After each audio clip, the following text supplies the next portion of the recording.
자, 내용은 쉽지만 수준은 조금 한 단계 높여서 한번 보겠습니다. 여기 이제 인간 사회에서 벌어지는 여러 가지 경쟁의 양상을 비유적으로 보여주는 사례 1, 2, 3이 주어져 있습니다.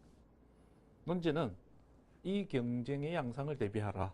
이 경쟁이 세 가지 사례가 어떻게 다른지 공통점과 차이점 분석하고 이 중에서 사회 공동체 발전에 가장 바람직한, 그렇죠? 경쟁이 우리 삶에 좀 자극제가 되고 발전의 동력이 될 수도 있고 또 우리를 피곤하게 힘들게 만들 수도 있죠. 어떤 모습의 경쟁이 공동체 발전에 가장 바람직하겠는가 논하라고 그랬습니다. 뭐 셋 중에 하나를 택할 수도 있고 조합을 할 수도 있겠습니다. 자, 먼저 대비형을 이제 한번 연습 중이니까 요거를 어떻게 사례가 이렇게 두 개, 아까 앞에처럼 이 두 가지, 뭐 예를 들어서 뭐 이 다윈의 생각과 굴드의 생각 이런 식으로 두 개를 대비하는 건 그렇게 어렵지 않아요. 그런데 이 대비 대상이 세 가지가 되면 이게 만만치 않아요. 뭐 골치 아파요. 이럴 때일수록 기준을 정확히 세워야 됩니다. 기준을 정확히 세우려면 일단 경쟁의 양상을 제대로 꼼꼼히 분석을 하는 게 우선이겠죠. 자, 여기 보시면 사례 1은 고슴도치와 토끼의 경쟁입니다. 달리기 경쟁이죠. 근데 얼핏 보면 토끼하고 고슴도치가 달리기 시합을 해서 음식 내기를 한다는 것 자체가 우습죠. 자, 그리고 또 한 명의 등장인물이 있습니다. 고슴도치 와이프가 등장합니다. 그 다음에 또 사례 2에서는 성인 축구팀과 초딩 축구팀 실력 차이가 너무 심하니까 게임 자체가 안 되니까 초딩 축구팀은 11명을 하고 6명을 하기로 심판이 정하고, 그 다음에 숫자는 6명밖에 안 되지만 그래도 애들이니까 심한 태클은 하지 말도록 그 규칙 준수를 심판이 감독하고 있습니다. 사례 3에는 한 어미 배에서 태어난 새끼 고양이들 끼리 경쟁하는 상황이고 고양이 주인이 이 경쟁 상황에서 제3자가 되겠습니다. 다시 경쟁의 양상을 대비를 하려면 경쟁의 양상 자체를 분석을 해야 됩니다. 요 앞에 요거를 우리는 경쟁의 당사자들이라고 할 수 있죠. 그리고 경쟁 상황에서 고슴도치 와이프, 심판, 고양이 주인은요 제3자입니다. 이렇게 구분을 해야 됩니다.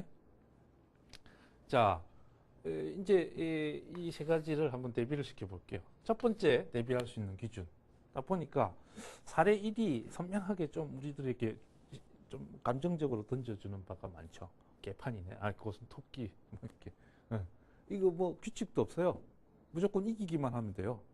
아예 사례 2에서 보여주는 배려도 없어요. 이렇게 달리기 잘하는 애가 이거 쇼다리로 걸어가는 애하고 같이 내기를 하자고 한 것 자체가 그렇죠. 그래서 고슴도치는 꾀를 낸 겁니다. 이렇게 해도 이기기만 하면 되는 거죠. 그야말로 아무런 경쟁의 규칙죠. 오로지 이기는 것 외에는 관심도 없는 무한 경쟁의 모습이 보여지고 있습니다. 자, 그 다음에 이제 여기 성인 축구팀 같은 경우는 나름대로 그 어떤 실력 차를 또 체력 차를 고려해서 균형을 맞추려는 그런 의도에서 규칙이 정해지고요. 나름대로 공정한 게임이 되기 위한 룰을 정하고요. 그 룰이 잘 지켜지는지 아닌지를 감독하는 심판이 존재합니다. 새끼 고양이들끼리의 경쟁 상황에서 누가 뭐 젖을 먼저 먹고 하는 문제는 고양이 주인의 마음에 달린 상황입니다. 자, 그러면 경쟁의 규칙이 존재하느냐라는 걸 기준으로 해서 보면 사례 1과 사례 3은 경쟁의 규칙이 존재하지 않습니다. 비해서 사례 2는 나름 경쟁의 규칙이 존재하고 있습니다. 그 다음에 이제 두 번째 기준으로서 제3자의 역할입니다.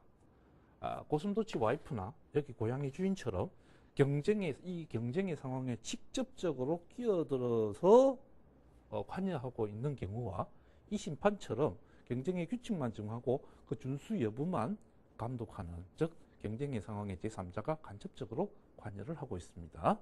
자, 그래서 이렇게 기준이 제3자의 역할과 관련해서 직접적으로 관여하는 일과상 간접적으로 작가냐는 2 이렇게 해서 대충 이 사례 2가 바람직한 걸로 나오는데요. 자, 근데 어느 게 그 바람직하다 하는 문제는 조금 이따 논의하기로 하고, 자, 여기서 우리가 한 고민을 해봐야 될 게, 여기 이제 대비의 기준이 되었던 이 규칙의 존재 여부와 제3자의 역할과 관련된 이 규칙의 존재 여부, 그리고 경쟁 당사자 외에 제3자의 어떤 역할이 경쟁의 상황에서 왜 중요한가 하는 거죠.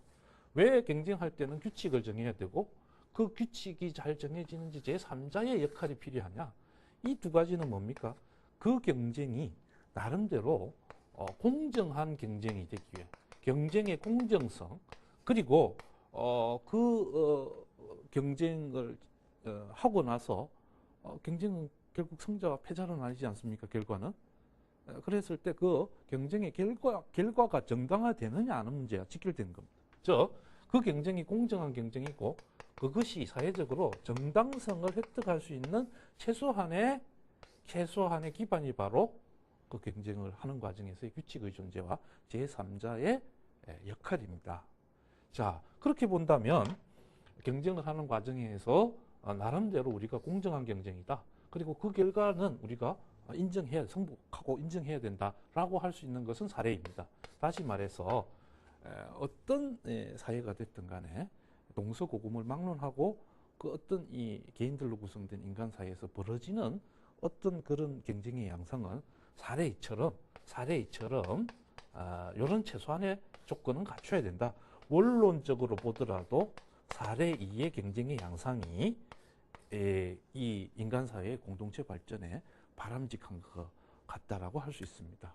그런데 한 번 더 나아가 봅시다. 한 번 더 생각해 봅시다. 뭔 이야기냐면 여기다가 아까 이제 이 세 가지 사례 중에서 어떤 경쟁의 양상이 공동체 발전에 가장 바람직하냐라고 물었을 때 이렇게 원론적으로 답변을 할 수도 있지만 또 그런 거 있지 않겠습니까? 이 세상은 끊임없이 변해갑니다. 상황이 변하고 아까 우리가 앞 논제에서 이야기했듯이 개인적 욕망에 대한 사회적 규제도 시대 상황에 따라서 사회 조건에 따라서 사람들 의식 변화에서 바뀌어 나갑니다. 변화하는 거죠. 그러면 이런 어떤 경쟁의 양상이라고 하는 것도 원론적으로는 그렇지만 자금의 시대 현실을 고려했을 때는 뭐 또 이쪽 측면이 더 필요할 때도 있을 수 있는 거죠. 그래서 하나만 더 짚어보는 겁니다. 자, 지금 논제에서는 이제 원론적으로 공동체 발전에 어떤 경쟁의 양상이 바람직할까라고 했지만 한번 생각해 봅시다. 오늘날 흔히 세계화 시대라고 합니다. 그 어느 때보다도 경쟁이 세계화되었습니다. 치열합니다. 온 세계와 경쟁해야 됩니다. 그게 뭐 개인이든 기업이든 국가든 간에 살아남기 위해서는 생존 경쟁은 치열해지고 있습니다. 자, 이런 상황에서 그 사회가 건전하게 발전하기 위해서는 자 보십시오. 두 가지가 필요하다는 거죠. 무슨 이야기냐면 우리가 이 전 세계적인 경쟁에서 떨어지지 않기 위해서는 더욱더 우리의 경쟁력을 끌어올려야 될 필요가 있습니다. 다시 말해서 우리 사회가 조금 더 효율성 있는 사회로 가야 됩니다. 그게 곧 경쟁력이니까요. 동시에 이 세계화 시대의 치열한 어떤 이 경쟁의 심화는 국가 간 어떤 격차도 심화시키면서 대립과 갈등을 또 불러오지만 모든 사회 내에도 양극화가 심화되고 있는 게 오늘의 현실입니다. 자, 그래서 전체적으로 이렇게 이 심한 경쟁으로 인해서 분열되고 대립하는 상황을 어떻게든 조율하고 통합할 수 있는 사회 통합에 대한 어떤 요구도 커지고 있습니다. 사회가 공동체가 유지되고 발전하려면. 다시 말해서 어떤 경쟁으로 인해서 필연적으로 발생할 수밖에 없는 격차를 조절하고 조율함으로써 형평성을 실현하는 것.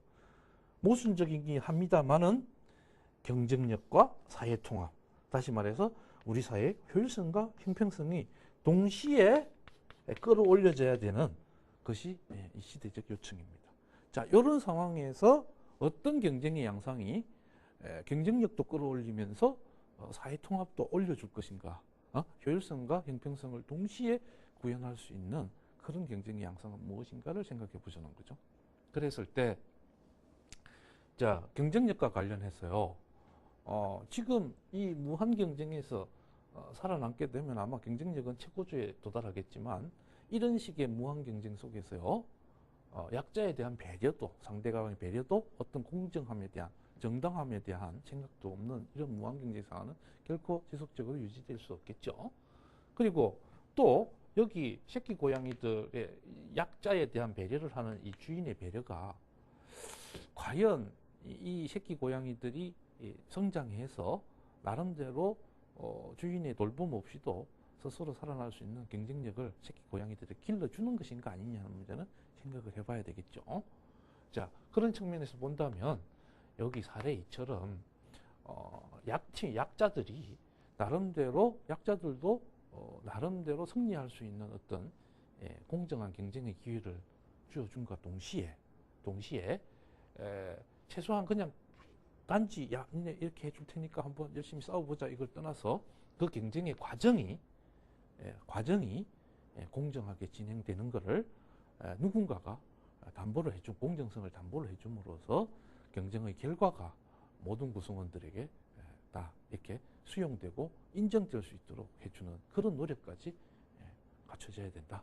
그랬을 때 지금 여기서 보듯이 이 심판은 여기 고슴대추 와이프나 고양이 주인과는 달리 이 어떤 정해진 규칙, 약자도 공정하게 게임을 임할 수 있고 희망을 가질 수 있는 상황 조건을 만들어 준 다음에 직접 팀 경쟁에 개입하지 않고 어때요? 그 룰만 엄격하게 지켜지도록 이렇게 감독하고 있는 거죠. 이런 것들이 그러면 두 축구팀 같은 경우는 그 규칙을 준수하는 한에서는 최대한 자기의 노력을 다해서 이기려고 노력하겠죠. 그래서 전체를 균형을 맞추려는 기회의 어떤 평등을 보장하려는 이런 노력 그리고 그 속에서 어떤 룰 속에서는 최대한 경쟁력을 발휘할 수 있도록 하는 것이 경쟁력과 사회통합 그리고 효율성과 전체적인 어떤 형평성을 균형 있게 실현하는 그런 길이 될 수 있다. 자, 다시 정리합니다. 경쟁의 양상을 대비하고 어떤 것이 가장 바람직하냐라고 물었을 때 이렇게 세 가지씩이나 되니까 경쟁의 양상 자체를 이렇게 분석한 다음에 대비 기준을 이렇게 정해서 이 기준들이 의미하는 바가 무엇인지를 좀 생각을 해봐야 될 것 같고 거기서 논의를 원론적인 수준에서 끝내지 말고 원론적으로 봐도 사례이고 오늘날 세계화 시대라는 시대적 상황에 비춰봐도 역시 사례이가 가장 적합한 양상이 되겠다고 한 번 더 고심해서 답안을 완성해 주는 것이 합격점을 받을 수 있는 길이다 이렇게 말씀드릴 수 있겠습니다. 마지막 논제를 한번 살펴보도록 하겠습니다.